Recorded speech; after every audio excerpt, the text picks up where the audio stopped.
ಬೆಂಗಳೂರಿನಲ್ಲಿ ರೋಡ್ ರೇಜ್ ಪ್ರಕರಣ ಮುಂದುವರೆದಿದ್ದು ಪುಂಡಾಟ ಮೆರೆದ ಆರೋಪಿಯನ್ನ ಪೊಲೀಸರು ಬಂಧಿಸಿದ್ದಾರೆ. ಸಿಗ್ನಲ್ ಜಂಪ್ ಮಾಡಿದ್ದನ್ನ ಪ್ರಶ್ನಿಸಿದ್ದಕ್ಕೆ ಕಾರು ಚಾಲಕನಿಗೆ ಬೈಕ್ ಸವಾರ ಹಲ್ಲೆ ಮಾಡಿದ್ದ.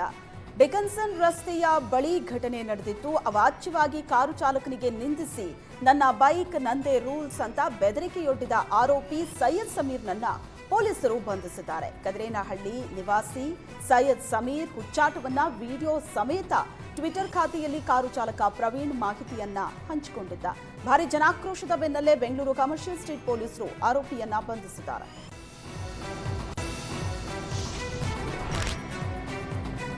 ರಾಜ್ಯದಲ್ಲಿ ಬೈಕ್ ಟ್ಯಾಕ್ಸಿ ಬಳಕೆಗೆ ಹೈಕೋರ್ಟ್ ಸಮ್ಮತಿಸಿದೆ.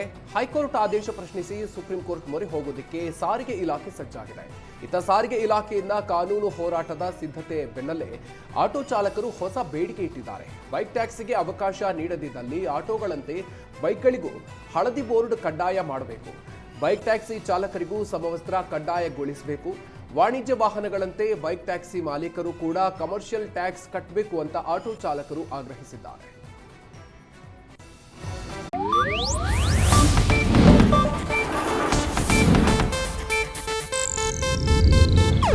ಇದು ಏಷ್ಯಾನೆಟ್ ನ್ಯೂಸ್ ನೆಟ್ವರ್ಕ್ ಪ್ರಸ್ತುತಿ.